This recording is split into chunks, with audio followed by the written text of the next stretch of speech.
the question a lot of people have been asking, also I'm asking the same question, that why is it that the federal government, seeing the so-called bandits, seeing them differently from what they accuse Nnamdi Kanu of doing? Why? And also, when we heard that the Katsina state government is planning to release bandits, just to really, I think 70 of them in the races, 70 of them, because they had deal. The question is that what is the difference between terrorists and bandits? What is the difference? Are they not doing the same thing? Are they not doing the same thing? Because it's all about about people's lives, which is very, very, very wrong and very bad. And according to, this is not a only, I'm asking the federal government now to be able to tell us the difference, because this is what the federal government itself does. Because some people now tell you that it is the Katsina, so why are they now standing or trying to put it on the federal government? Yes, because that is exactly what the federal government does, because the federal government does not even frown at it. So what is the difference between the bandit and the terrorism and the terrorists? What they accuse Nnamdi Kanu of, of doing, that they sentence him to life imprisonment? And you come and tell us cock and bull stories. You come and tell us that Igbos, they are always trying to twist things. Oh, they are always trying to do this, because we can see those things. You can't beat a child and expect that child not to cry. You do something wrong against somebody and you expect the person not to think in that direction, not to think that okay, the same thing that you're accusing him of doing or what he has done, other people are doing it, but you try to downplay it. You have to give them soft landing, and next time you expect them not to just think in that direction. You must be meant if you are thinking that. And that is why every little thing they try to say, oh, if it is an Igbo person, oh, it will be so bad. But when it comes to other tribes, they try to downplay it. So tell me why this is happening. Why is it that the federal government is not frowning at this decision of the state government of Katsina State? They are trying to release these 70 bandits in swap deal. What kind of deal is that? And according to the commissioner, was the one that came to relate that to Nigerian people. But immediately found they have thrown Nnamdi Kanu to what is it called?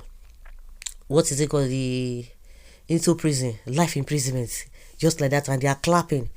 The Katsina State Commissioner for Information, Salisu Bala, has explained why the state government agreed to the release of dozens of detained suspected bandits, saying the action was part of a swap deal that followed a peace agreement with a repentant bandits. They just repented by themselves. The question is that why is it that they are not having deals with Nnamdi Kanu? You know that a lot of questions have been asked that on what basis did the judge use, or what law did he use in judging or sentencing Nnamdi Kanu to life imprisonment? And he could not answer that question. And of course, that question is not going to die down anytime soon. So the question is that why is it that they are doing swap? Why did they enter the same agreement with Nnamdi Kanu? And to make matter worse, the next thing, they threw him to Sokoto prison. An official letter had earlier indicated that the state government approved the court to release 70 suspected bandits who were in custody. And meanwhile, these people, it is the government that always say they want to repent, because these guys are not on their own calling out anybody that say, oh, we are ready to repent, we are ready to make a use of. No, it is the government. If they want to do their abracadabra, they will begin to say that the people came out voluntarily, which is a lie. The Commissioner for Internal Security and Home Affairs, Nasi Mwazu, had earlier said in an interview that the state government agreed to their release as part of an agreement reached during a peaceful deal between repentant bandits and the security-prone communities. The development spotted reactions from critics, some of whom raised concerns over the release of bandits who had pied, maimed, did all manner of things and plundered communities over the years. However, Salisu said some traditional leaders approached the government to facilitate the release of the incarcerated suspects, and that the government agreed after considering the legal implications of such action. He argued that the peace deal had yielded positive results, with normal activities such as farming resuming fully in affected local government areas. When they tell you that oh, you cannot fight the government, forget it. It is only the soft targets that cannot even fight the government. So why can't the government go after them and get them out of the way so that there will be peace? So because you want to go to farm, so you have to have deal with them so that you people continue to go to farm and all of that. And you'll be surprised, and people are surprised that today we have a lot of these people who have gone to join, because it's now a lucrative business. People are now joining them. See what is happening all over the place. And I've said it over time that this issue of Fulani herdsmen all over the country, there's a lot of criminals, local criminals in all of other places too.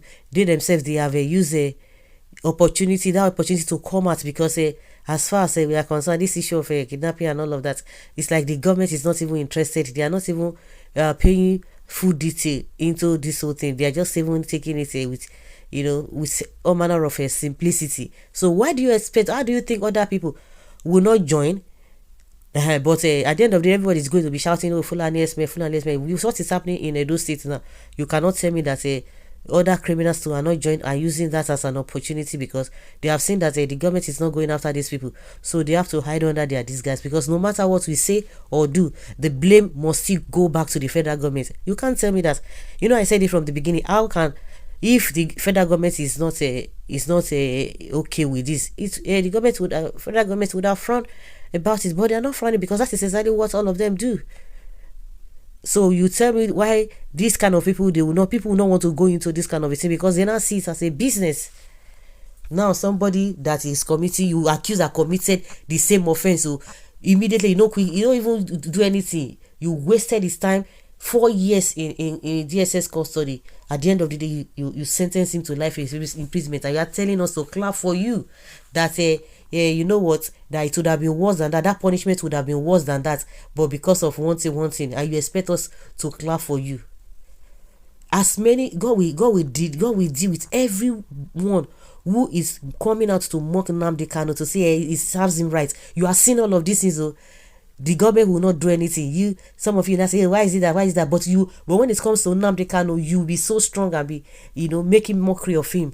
But see these people now that are releasing. Tell me, what is the difference between what they accuse Nnamdi Kanu of doing and they will see they have a peace deal? So guys, now let's hear your opinion and have your take on this. Thank you.